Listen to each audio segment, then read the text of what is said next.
You got cats, right? Yeah, cats. Mm-hmm. You know, with the claws. Meow. Meow, yeah, meow, meow. Which one of those is your familiar, Chris? Or are they both familiar? Neither. Neither? Do you got a dog that we don't know about? A growler? Some have always wondered whether Chris No. actually has a growler. Rude. Um. No, I don't have. I don't have any familiars. No. Oh. Is that because you're not very good at making friends like me? Rude. Rude. Um. I'm very good at making friends. Far better than you, you little robot. You. Correct. You are much better at making friends than me, but are you also good at making friends in the spirit world, Chris? Is there no thing Yes. spirit wise has wanted to contractually oblige themselves to be your friend? As what a familiar is, what I understand that to be. No. So I don't have contractual obligations. No. We all have I contractual have obligations, though, Chris. You have a no contract. of the magical kind. I don't. Oh, I don't. I don't have any creatures that are um, bound to me contractually in what I would call a familiar. what would you call a familiar? Meow meow means something else, Liam, apparently, according to the Petulant Pixie. Now, the Petulant Pixie, could she be bottled up, and sold in, like if we were to branch out and start doing magical pet stores where we sell magical animals and such? Would we have a familiar section? You like go to Jollies and that, you've got like the fish bit, you've got the rabbit bit, you've got the cats aisle, dogs aisle, that sort of thing. Could there be a familiars aisle, and could we just have bottled up spirits that we then sell as familiars? Is that a possibility, do you think? Is there a market for Yeah, that? we could do that. I might have to corrupt Petulant Pixie's soul a little bit to make her an imp. Um, but yeah, that's not out of the realms of possibility. Why are you thinking we should? I wonder if Petulant Pixie is in fact an actual pixie. Oh. Well, if she is, she would fit in a familiar suit quite easily. Then I just assumed she would be humanoid. One never knows. It is the internet, Chris. There's all sorts of things on the Tis the internet internet. nowadays. There's dragon people, and then there's the furries, is it? All sorts, Chris. All sorts of communities. But the one thing that Yes, we but are we could corrupt her. corrupt her and turn her into a familiar. Could one Yeah, why not? potentially turn any spirit into a familiar? Or does it have to be a certain type of familiar? Like, you're not allowed to have people as pets, are you? I mean, you can have them as slaves as long as it's. No. You have them as slaves? No, there's anti-slavery laws now in the UK, at least. And yet, there are dungeons that are open up where the slaves pay to be slaves. But are they really slaves? I don't think they are slaves. No, because they're signing up to the process Well, they're clients, aren't because they? of a sexual kink. That's they're clients, Liam. That's not modern slavery. Although Are modern there any slavery does exist. Are there any familiars that you're aware of whose sexual kink would be to be the familiar of a human witch person? So are there spirits that just want to do that? I'm sure. They get something out of it. Do you know? I'm sure they must exist. Yeah. I'm sure they must exist. I assume for most familiars it's just a job, and then at the end of the day, they go back to Mrs. Imp and chill out. Mrs. Imp. What do the familiars Until, get out of it? Presumably like cats. People confuse cats with familiars and pets and such, don't they? But to be fair, like a cat, as I'm told, I don't have a pussy, but I'm told that they're not really loyal. They're more loyal to whoever gives them the best food and gives them what they want, aren't they? They're perfectly happy to abandon their owner in search of better. They're quite. Is the term hypergamous, Chris, compared to dogs? It's tricky because cats, like a lot of animals, will imprint if you had them early enough. So they will replace their maternal mother for you if you are involved in that aspect when you get them. So that can quite easily happen. Like the church, you've got to get them You can young indoctrinate a cat if through you imprinting. indoctrinate them. If you indoctrinate them young enough, they will not leave. Is that what you're saying?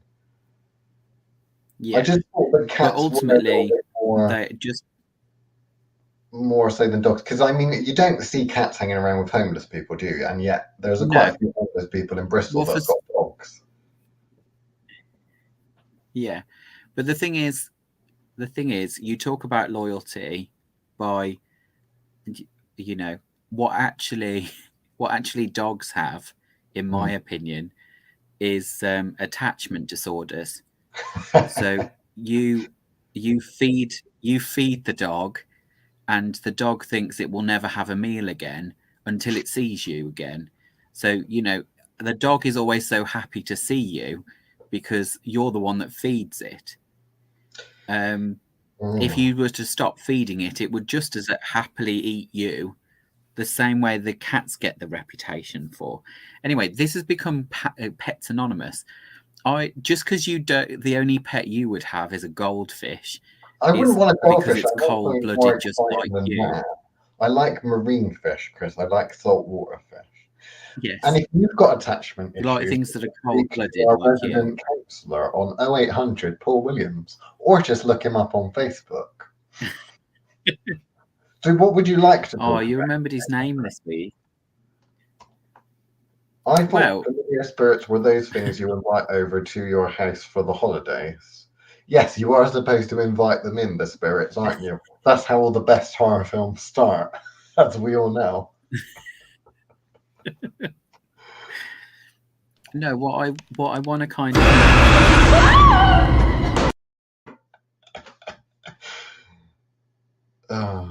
I played The Thing, Chris. Did you see? Do you want me to do it again? Because you looked away. I did look away, and you can keep familiar. You can if you wish, but you will also be signing your death warrant. Signing a death warrant? Yeah, because I will kill you. Oh, is that a threat or a promise? Keep pushing, Liam. Keep pushing. Right. Well, you don't want to talk about cats, and you don't want to talk about the Oogie Boogie Man from Insidious demon thing. So, what would you like to talk about? This episode is called Familiar. We could talk about sniffing one's own farts.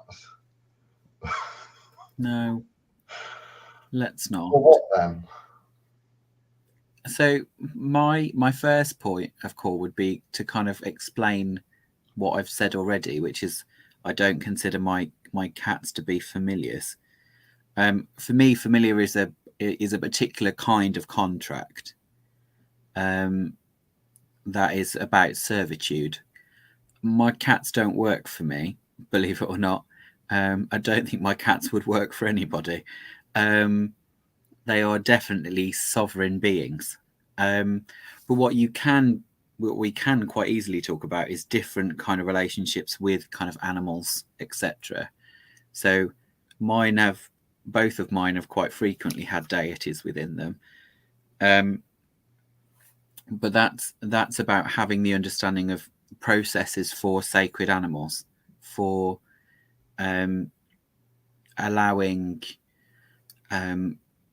pets to become vessels, which is again is a tricky process, and also must be started when very young, so that they can grow to get used to the process. You have a retired greyhound come over, and you try and stick a god in them, you're likely to kill the dog. It burns through the circuits, like blows the fuse. So it's a tricky process being a seat for any kind of deity or spirit. Hence why priestesses and whatever go through so much training in order to be preparing themselves to be the perfect vessel. And the same applies to using animals in that way. Obviously, the obvious way would be to describe kind of sacred animals and sacred animal cults, which you can look all across the world for different kinds of sacred animal cults. But the one best known is obviously the Egyptian ones, where they are the physical embodiment of the energy of that particular deity. Hence why they were, mummified in the same way, buried alongside those. There is that kind of embodiment that is working within deity and within that space. But yeah, so preparing an animal for being the seat of a deity or other kinds of spirits is a tricky one to begin with. But I'm not sure where in that you want to go, or if people have specific questions that they want to ask us about the process or purpose. Well, when you hear certain terms get thrown about, mainly within the witchcraft community, you don't tend to hear it in other communities, occult circles and such. It's normally the witches that go on about they have a familiar or, a spirit guide. You hear a lot with the New Agers and such. Are these all terms for the same thing, or are these actually different things? Spirit guide is a very different thing. I think what most people confuse are the concept of familiars and fetches. I think a lot of people confuse those two, and I think that's why some people think of familiars in that way. The thing to remember first and foremost with both familiars and fetches is that's not their actual shape. They go into that shape to be more appeasing with the individuals that they're dealing with. So their actual shape is a hell of a lot scarier. I was kind of hoping, Liam, that you might have had a couple of clips from Sabrina, like the new Chilling Adventures one, rather than the old Salem, because that kind of does deal with that kind of process of an imp taking the shape of a cat in that kind of familial bond. And there are a few good scenes during that where you see kind of it hints at the transformation process, but without you actually seeing it. Whereas fetches, again, will take the shape that's most fitting. But fetches have been known to be shaped like birds, cats, dogs. Like that was quite common behavior. Jason's got an interesting. Sorry, I just caught Jason's comment then. Yeah. Jason has an interesting question. How would you distinguish animal spirits, ancestral spirits, or house spirits from familiars? So I suppose reading into that is the distinction that you would make between spirits. If you were to visit another witch's house, and you didn't know that witch very well, and there was a spirit lingering around, it's easy to tell ancestral spirits because they'll be human, they'll have the dead human vibe. Animal spirits are probably just going to have a dead animal vibe. House spirits may be a little bit more difficult. And familiars, again, what would be that signature of a familiar? Because if you're saying that it's more of a contract thing, that could potentially mean that there's a lot of different species, I suppose, or lots of different types of spirits that could be familiars, one would think. So what do you see with regard to your radar and shit when you walk in a person's house? If they were to have a familiar, what would you expect to see? So the biggest difference for me, looking at those by comparison, would be, dead things knocking around is quite common. House spirits are an interesting one because I don't think we've ever really talked about those. Most house spirits are kind of ancestral in the same way, in which familiars and fetches can be used. They're normally handed down family. Those can take other kinds of shapes, but there is normally some kind of fetish involved. So normally there would be either a stone animal carving somewhere if it was an East Asian kind of vibe of a house spirit. That's where you get a lot of kind of qilin and dragon-shaped ones, those sorts of things that get a slightly more mythological in shape. But normally with a fetish and a house spirit that's come from a fetish, I would normally follow the link. So to me, there would normally be an imaginary leash going around that space, leading to where its fetish is, because normally that is where the arrangement has been created. So it will normally leave from there and go back. Familiars are different in the sense that they are creatures in servitude. So that is something that exists anyway. Inviting one in is a really complex process for actually creating a contract with that being, unlike where the house spirit or the fetish created fetches. Those kind of contracts are very different because you've created them, whereas a familiar you've invited in, that is the same as if you were to have a demon watch your house. Essentially the concept is the same. You're inviting something else into the house, normally to take the shape of something benign to blend in. So with obviously my best ones are when you go and look at some, and I bet you've not got to these either, those lovely drawings of the the little woodcuts of familiars being fed dicks on trees. Do you remember those ones? No, you never seen those, Liam? So where there is this idea of feeding them milk nectar, and you often see these woodcuts of kind of dicks hanging on trees, and apparently the manhoods of the local men were fed by the witch to the familiar. No, and I think they were just hung there drying on the tree.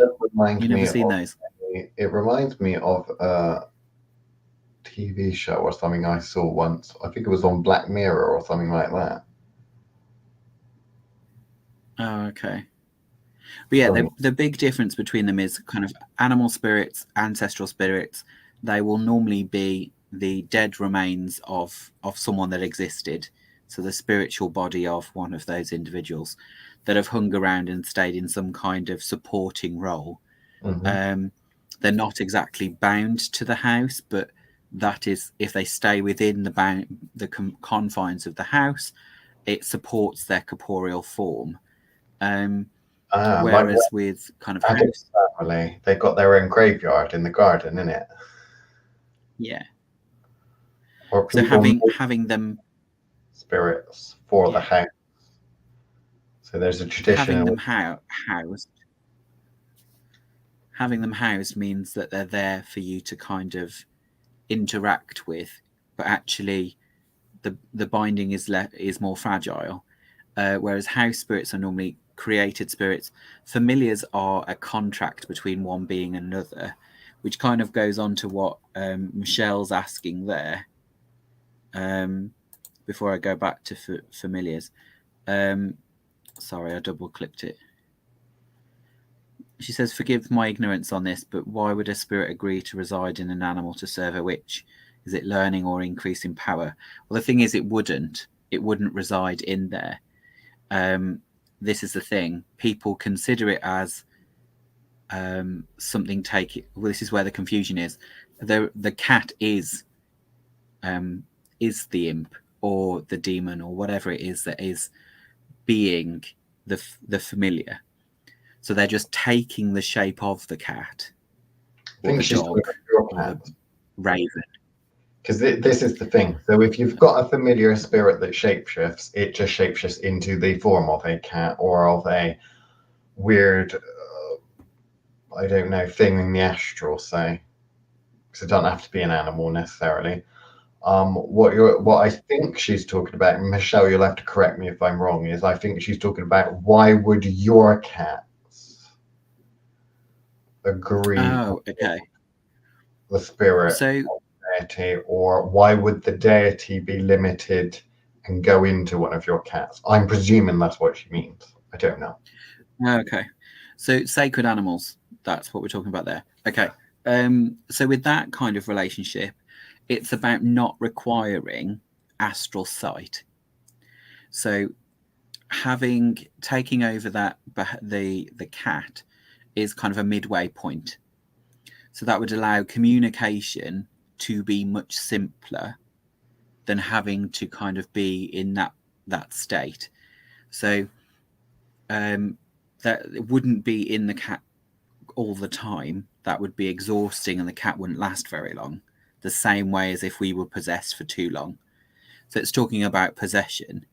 So these would be kind of halfway houses to encourage that communication in a little bit more fluid a way, because maintaining that kind of contact for long, or the problems we've talked about before, becoming the seat for a deity temporarily, you either need to be able to separate yourself from your body to allow them in to have that conversation, or you're needing to have a third person there to communicate with the deity while they're in your body, or they're in your body, they're in, so kind of encouraging a smoother transition, of actually taking in what is possible is much easier.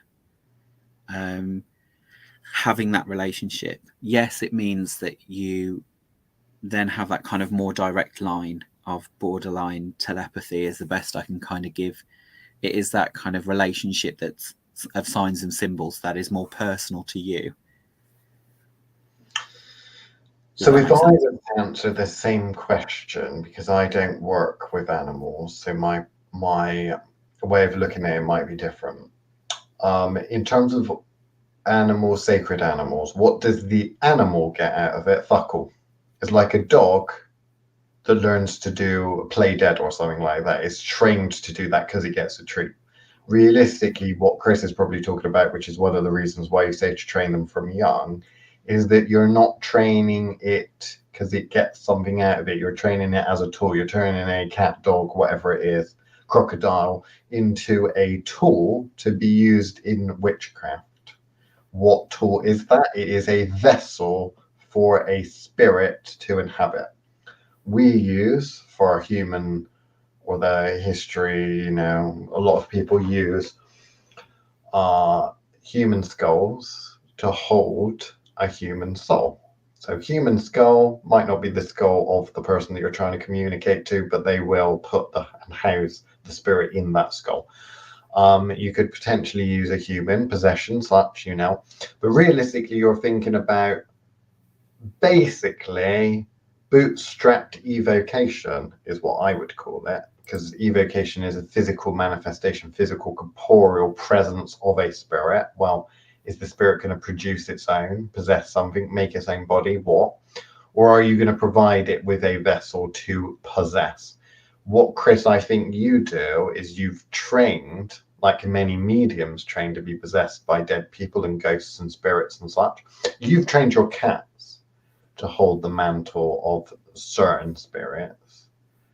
And you use the specific cats, I think, depending on which one it is, for different aspects, maybe. Is that right? Yeah. But you have magical knowledge, so it's not like we're necessarily taking a random cat and saying, well, we'll shove something in it. What should we shove in there? Let's shove a gin in it. It's probably a bit more well thought out, I'm presuming, Chris, for you. Yeah, so what you've got to be careful to remember is that is going to leave a residual effect. So the fact that you're having the same vessel being used over and over again with the same entity means there becomes a kind of bridge. The reason I only ever really do this with cats and not others, is their unique ability to kind of be in both places at once. So whether or not you're aware of this, I don't know. I think I've talked about it before, but cats are kind of half in the astral anyway at all times. It's why they're able to predict the way that they do. But it does mean is kind of why they're kind of half wild, half domesticated, is that aspect of being deeply connected to seeing beyond what you see. Like us, most animals can do that, but the cats in particular are kind of always halfway in the astral, which makes this kind of process a lot easier to do with a cat than it would be with other animals.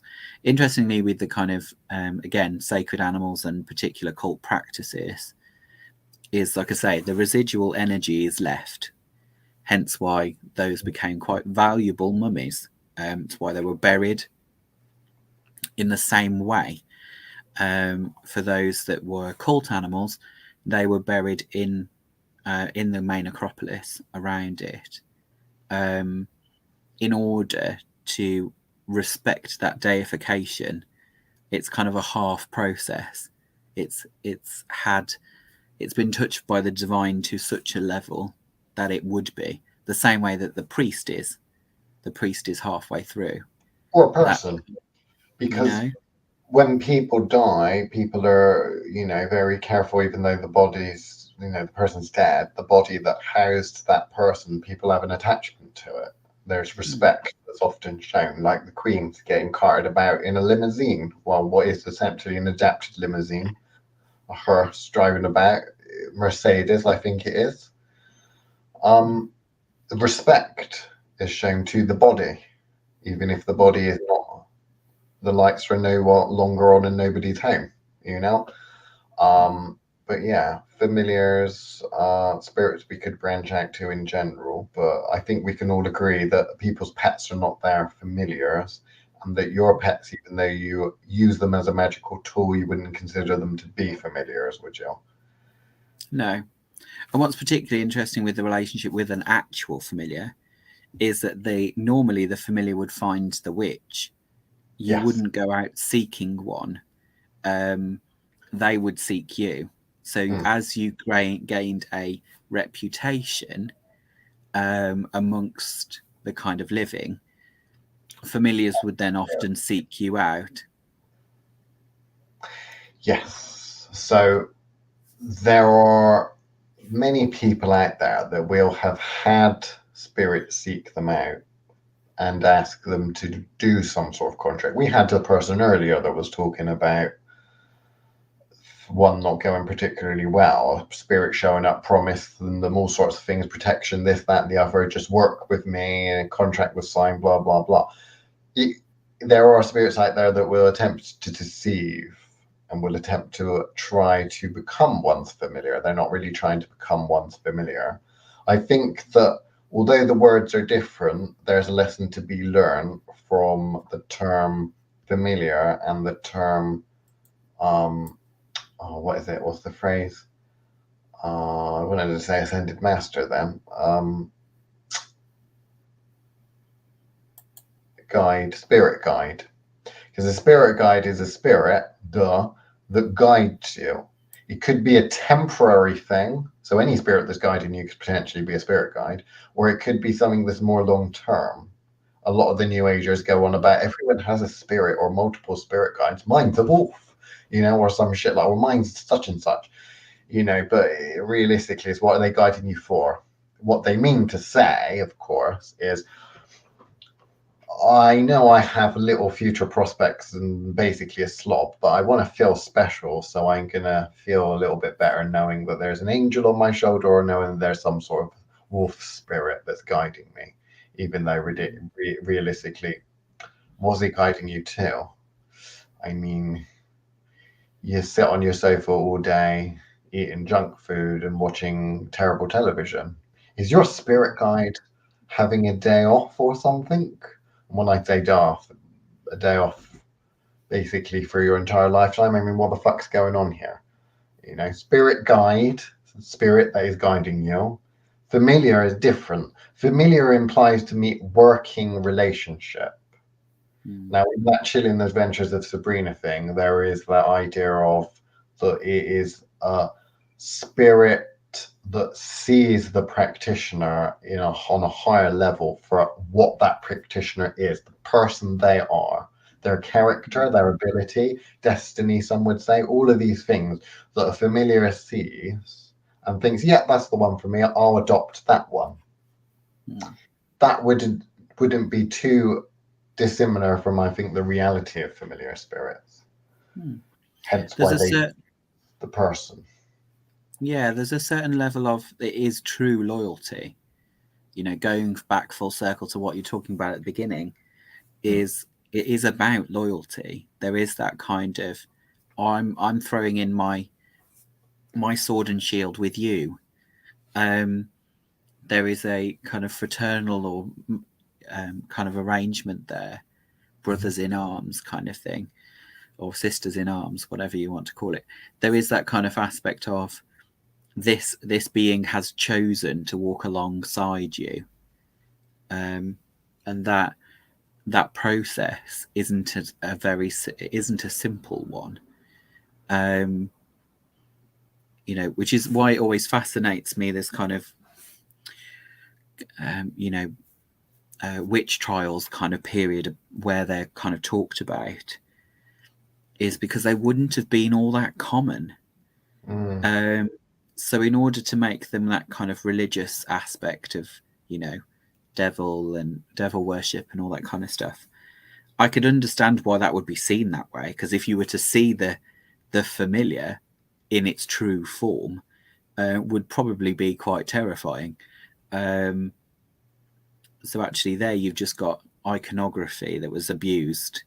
Lonely women probably have lots of pets. The old spinster with a house or cottage full of cats. You know? Right. Because they would probably take waifs and strays, wouldn't they? As fulfilling their role as a cunning woman or a cunning man. They would have taken sick and infirmed animals and made them better alongside humans. So those kind of stereotypes would be possible. It's an interesting concept. Raise the black cat so you can kill it and then get the magic bone in it, like the Udu people do. Oh yeah, hoodoo peoples. Right. Okay. So Jason says, according to Instagram, a lot of familiars must be seeking out some poor witches. Then, yes, indeed. Now, I was going to say a bunch of stuff that was probably going to be oh so clever, but I've completely forgotten what it is. So I'll just lead with underestimating familiars. So with a familial bond, it is a spirit that's going to be useful to the practitioner and such. Now, there's books like the Goetia grimoires and such that talk about demons and blah blah blah, these big powerful spirits that kind of say give good familiars. So they give familiars, assign them to people. What I would say to that is that is a familiar essentially is a helper spirit, is a spirit that is deciding or being forced to via contract to work with you on your work. Not necessarily guiding, but potentially helping. Lab assistant, I would probably think. Like, now, if you do a job, right, you go and you start a new job in something or a new career or something, you might be assigned a contact or a mentor or something like that, right? Which is someone that's kind of like, they're there to answer questions, they're there for a certain amount of guidance and stuff like that. Is that more of what you're talking about when it comes to a familiar, or is that more like a spirit guide, would you say? See if we agree. Well, I personally would say, often depending on who sent it, because you know you can't ignore that kind of comment about demons that give good familiars, that sort of thing, is often to do more with that assumption, that kind of here's an emissary to be the go-between. So that's about having a more lasting relationship with said spirit. So I kind of get what's trying, what you're getting at there is more that's about some of these, because they're often also the ones that give good familiars tend to be the kind of higher ups, the dukes and the princes, etc., who wouldn't waste time speaking to you every time you had a different kind of little issue. So therefore you're sending some lower emissary to go between, which is very different to spirit guides, although I think the New Agers do tend to talk about them in that way, that kind of angel going in between, or animal spirits going in between. I think in the larger scheme of things, and I might be going out on a limb here, Liam, so hopefully you'll support me, is in that concept, that spirit guide aspect is more about seeing other aspects of them. I think what they're seeing there is their psyche having to cope with who's telling them these messages, and whether or not that is an emissary and they have befriended an angel and they've sent some go-between lower energy, or is that a case of they're dealing with see another one of these phrases that I now have to choke on because they've ruined them. So higher self, and actually having a go-between that your psyche can actually deal with. Holy guardian angel, isn't it? Yeah. So when you start to deal with that and you're kind of going, okay, how would that present itself? A Bellamy boy with wings.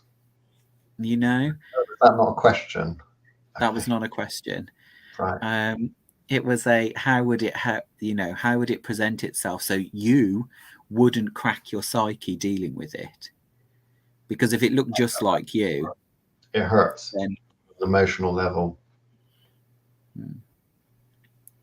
What, breaking yourself or having lots of Bellamy boys with angel wings around? On an emotional level, both break. I mean, for one, the Bellamy boys have got to leave the following day. It breaks my little heart. Say them go, obviously they stay for breakfast, make them waffles and that in it, but they still got to go. And then the other thing about like whatever else you were fucking talk about, because I can't see anything other than Bellamy boys in my head now. See, I think they should start paying us a commission, actually. I wonder how many people have gone searching Bellamy boys since we talk about them on Fausty season 2. Because people have told me that they've gone and searched for it. Some people have been brave enough to go on the website, others just put it in Google Images. Okay. But yes, I'd love to sign a deal with them. A Faustian pact. So yeah. So if anybody wants to get Liam something for Christmas, a pact with the Bellamy boys might work in your favour if you're trying to win some favour from the other Fausty one. They're like little angels that are just there to be corrupted. No, they really don't do it for me, Liam, personally. But well, most of them don't, but there are one or two that do. But anyway, so I would see it more like liaison officer. I don't think the term familiar is 100% accurate, but then we're going into like really detailed, when you talk about the really specifics of what a word means and that, it's like, it means a lot of different things to a lot of different occultists. Look, put it this way. If Arcate assigns you a familiar, who is that familiar more loyal to, you or her? She's assigning it, probably one of her familiars, potentially one of her lower spirits and such. So she's assigned to you as a liaison officer. Put it this way: I watched this show called The Undeclared War on, I think it was Channel 4, and it's about like the hacking war of Russia and stuff. They have one of the British intelligence agencies, GCHQ. Now I've said that on this live stream, will probably be put on a list. GCHQ, right? And in GCHQ there was a desk, and on that desk there sat a woman, and that woman was the liaison officer for the CIA. She worked for the CIA, but she was at GCHQ. What that means is she works for them and she's loyal to them, but she's a liaison officer to make intelligence sharing and such more easier, like, which basically means if a demon or spirit assigns you a familiar, that familiar is probably one of their little witches. That familiar is going to be more loyal to the big spirit than they are to you, but they will make it more easy for you to deal with that bigger spirit because it's a go-between, like Chris, you were saying. Familiar in the specific familial form essentially is, look, there are spirits out there that exist on a multi-dimensional level, and the viewpoint of where they are on a multi-dimensional level, they see so much of you, your character, your life. They see beyond time and such, and they spot one person and they think, I like that person. I really, really like that person. I'm going to follow their career, i.e., I'm going to help them with their magical work and life and such. So you are talking really with familiar spirits, proper familiar spirits, that they are and can be very useful and very powerful, which is worth, if you have that connection with one, is used for fostering. But does that mean you need one? No. Does that mean everyone has one? Not necessarily. It's very much about accepting that connection and that deal if it is offered to you, which it may not be. Have you ever been offered a familiar or that contract with a familiar spirit? I'd be interested to know. Not this lifetime round, but in a similar kind of aspect, I don't think most deities would use that process, at least not in my experience. So the availability for the cats to become available, for example, was a very convenient point in time where I was needing to kind of re-establish that arrangement. And at that point, these cats became available and nobody else wanted them. So, for me, it was right time, right place, convenient, I think so. That allowed me to kind of put certain things into perspective about my practice in order to allow that to happen. I do often wonder what happens next. So, when they do die, are you going to mummify them, put them in a tomb, or are you just going to bury them in the garden or something? I have considered having their skulls for later, but I don't know. I haven't made those decisions. I think you should get both their skulls and you should make it into some sort of garment, and you can have one on there and one on there. That'd be so cool. No, I don't do dress up, Liam. But yeah, there's that relationship that then kind of increases them as well with you. Like, it's very different when I experience them. Oh, that's really awful. We have actually talked about that before, haven't we, Liam? That is on the list of things to do, Jason. Seriously, we are talking about doing a mummification tutorial multi-part thing where we do mummify a body. We were having to, it was shelved because we need to look at legally whether we're allowed to do it, but it is on the list, Jason. Pixie says, oh no, Jason said at Pixie, see the comments about crown ears earlier. I believe it was announced this. How do we win favor with Chris? How does one win favor with you, Chris? You'll find out when you know. So it's got to be via observation. We cannot open the book of mythology and such, and there'll be correspondences with offerings. Has Scott Cunningham ever included you on one of his lists of deities or such? And will it say, look, Chris's likes and dislikes? Can they leave a ribbon on a tree for you to win favor? No. What could they do which would win the most favor, do you think? normally impressive works. So Oh. normally do something impressive that I haven't seen for a while, which obviously limits that space again of going, oh, okay, I haven't seen a human do that in a very long time. And I don't mean no ping pongs before Jason gets any ideas. Are you saying that the only thing that needs to be done to impress you is for one of our would-be witches to put on a ping pong show, like in Thailand? No, but the equivalent of that, it would need to be something impressive. Right. Okay, we'll leave that there. You're not giving much away, are you, Christopher Evans? No, Christopher Evans is not giving much away in terms of what you can leave as an offering or such. But is that just because there are very few things that impress you? There's that, but it's also more that I consider the effort that's gone in. So just handing something because I told you it is not that impressive. Ping pong show with a charm bag. Only if you've made the charm bag yourself and it's not one that's been bought.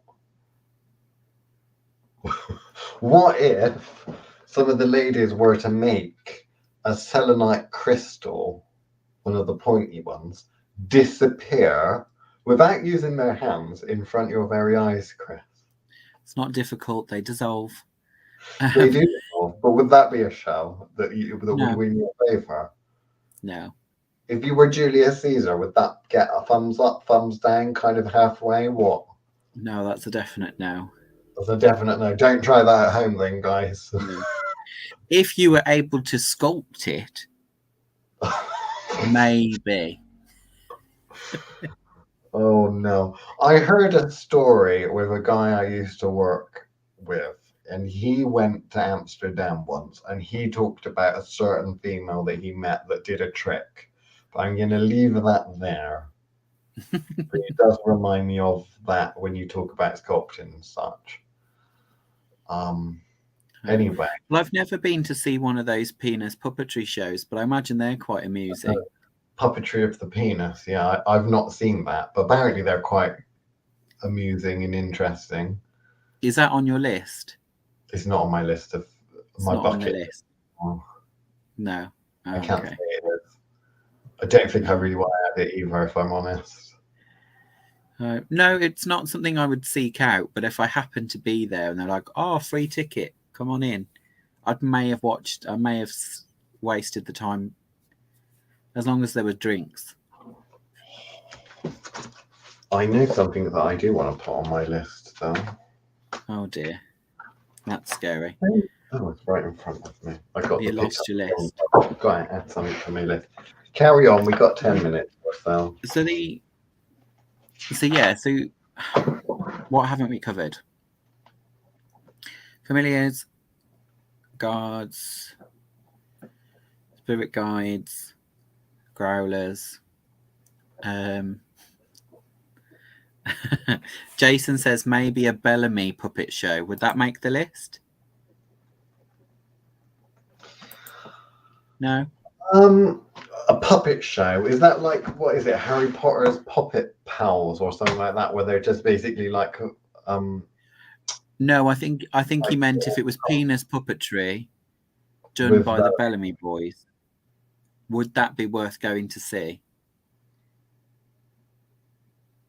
He's thinking about it, Jason. He's thinking about it. If that would be whether that would be worthwhile seeing. I would have to wait and see if the trailer for it and the marketing gripped me at the time. You know, the concept is not one that would definitely be going on my bucket list. Okay. So for me is that I should be putting to visit the Bellamy Mansion on my bucket list just because it's come up so much in the past. But I don't think I want to go there, if I'm honest. But I feel like I should. Okay, but not quite making the bucket list. No. So yeah, I think for familiars, it's a case of the concept's not talked about enough on the basis that it is one of these weird bits of the witchcraft trials. Do you know what I mean? I think part of it is that there's like a mythology that goes with it, and then no one takes it seriously. So then it's a meme on Instagram. It becomes this kind of joke when actually, if you were lucky enough to be offered one from someone you were interested in doing work with, then, you know, it would be a very interesting program of events, I'm sure. I wouldn't say no to a familiar. No. I mean, I'd have to really think about it, but I wouldn't automatically say no. Neither would I. Like, I think the part of it for me would be more about, would it impinge the agreements I currently have? Is kind of what I'd have to weigh up. Like, the concept of having one sounds fantastic. But equally, to kind of get second best, which is probably a rude way to put it. But like the same way I don't have the inkling to put the effort into making a fetch, you know? I like the idea of one, but I haven't actively sought one out. Do you know what I mean? Like, there's that. I find them fascinating as a concept, but actually, I've never gone far enough to actually want one because I don't know what exactly I'd do with one. Well, they just do what you want them to do. You'd have to have misadventures and such, or they just carry your bags around when you go shopping. I don't know. Making a person disappear, would that impress you, Chris? Deanna, What? stop putting people Up the hoo-ha. No, burying them in the. Well, there's that thing on American Gods, that Netflix Yeah, show. that's what I'm thinking. Where it's like, Deanna, if you were to do that, I would be impressed. Legitimately, yes. I mean, I don't know if it would be enough to impress Chris, but making it a full-size man disappear up your hooch, that would certainly impress me. It would also scar me for life. I'd definitely buy popcorn. That's all I'm saying. Whether or not it would win favour, that's a bit different. It would be impressive. Death by Snoo Snoo? Death by Snoo Snoo. Wow. Okay, are you saying familiars aren't imps that take the form of cats that lap blood from your third nipple? I don't have a third nipple, so I would say that no. But then maybe, Jason, maybe that's why I don't have a familiar and one has not offered itself to me because I don't have a third nipple. Oh, you've got nowhere to suckle them. They were to suckle it. You would have to suckle one of my normal nipples. And then because I'm weird and on some sort of spectrum and I need symmetry in my life, I'd need two imps then, Jason, because I've got two nipples, so they need to, and I wouldn't be able to feed them one at a time. They need to be at the same time, I think. So they'd need a certain level of synchronicity, is what you're saying. They need to have things. They'd need to be chained to go in tandem. Oh, they couldn't make different noises. Well, or like this one toy I had once. So it was kind of like, but I don't like the is it the miscellaneous function, the random function? I don't like that. I like the symmetry. I like to know what's going on. And yeah, I've got very sensitive nipples, so I don't think that I could cope with imps feeding on them, Jason, if I'm honest. I can barely cope with humans doing it. Petulant Pizzy, oh my giddy aunt, you're not Fausty tonight, you're foul. Is that a good thing or a bad thing? I'm presuming that's some sort of compliment. I don't think this is worse than that episode we spent half of it talking about tiger penises for, because of that comment that was made from this woman that started watching us. I don't think this is episode. That was season 1. Yeah. The entirety you of mean the whole of season 1? basically was talking about my tiger penis from like the second or third like episode in. Yes. Yes, if you have any questions about familiars, get them in now because it's getting silly, and you have 5 minutes and counting. So, I don't know. It's an interesting concept. I would quite like one, but I'm not about to go out looking for one. I'm a bit confused as to how it would fall in other contracts that I have or arrangements that I have with different things. So I'm not sure how the best way of making that work would work. I would be interested in hearing from someone that does actually have a familiar. There's that certain person that has that crow, the consulting killer. Is that not a familiar? It's kind of like that's more, trying it's more of a fetch. A fetch or an egregore. Basically, in it, yeah. So, because it was manufactured rather than turned up at a door. But I'd be interested in having one. Yeah. But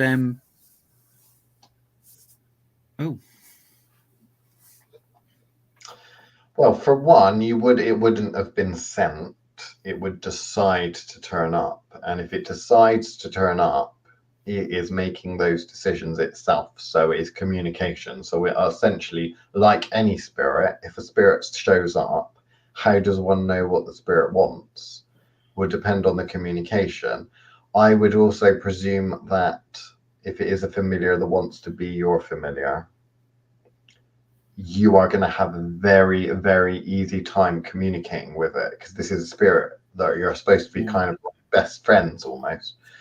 So yeah, it should present itself in a really, really, because it's someone that or a thing that you are going to be using as your assistant essentially, and there needs to be a great communication and a great working relationship. So I would say, Michelle, from day one, communication, it would be easy. Would not be an issue. Those people you meet and you think I've met you for 5 minutes ago, but I feel like I've known you for years and we get on so well. It should be like that, I would say. Yeah. Someone's saying he's a fetch. I don't know who is saying he's a fetch. I'm assuming that's consultant killer confirming that is a fetch. Yes. Okay. Consultant killer confirms that the crow is a fetch. Yes. What do you do to attract a familiar? Well, that would depend. I mean, the familiar makes the decision. So literally the only thing you can do is be yourself, because if it is something that's powerful enough to see you, it's going to see you. So see you for all that you are. My one thing that I would say as a serious answer to that question, the best answer I can give would be you need to lead an interesting enough life that a fetch would want to assist you. So this isn't necessarily like an interest in life as in, go and do a load of drugs and become a rock star type interest in life. This is, magically speaking, a fetch helps you with your magic. So you mean familiar? If you were a magical practitioner that did weird and wonderful magic throughout your entire life and did lots of cool stuff, it's probably more than likely going to attract a magical helper. If you are a scientist that just lectures, boring, you're not going to attract many lab assistants. If you are on the cutting edge of some sort of research or doing some weird and wonderful things within science, you're going to have loads of lab assistants knocking on your door wanting to be your lab assistant. So a fetch is a familiar story would be, from my opinion, would be no different. It's definitely a popularity contest. Had a fetch before, not a familiar, Deanna says. So, although if you were to read the things that were said before, obviously all that's required is to have a third nipple. But I'm pretty sure that is part of the magical contract, as in the third nipple appears. Well, one thing I'm not entirely sure about is if you agree to the fetch and the contraction and adopts the fetch, I suppose, does that mean you'll all of a sudden grow a witch's mark or a third nipple or something like that? Can you Oh, I do pick have one of those. what a witch's mark? I have a witch's mark. I don't have a. What's I your don't witch's have a mark? third. Where is it? It's where I would imagine a third nipple would be. Chris, you have a third nipple potential then, maybe. Potential. Ready. Come on, familiars, I'm ready. A witch's mark. Oh, we need to do an episode on witch's marks or something. You could whip it out for the camera. I'm not whipping it out. No? Not even on the Patreon? No. What about the OnlyFans? Maybe. I'd think Okay. about it. You might whip it out on the OnlyFans. Anyway, we've been the Fausty Witches, and bye.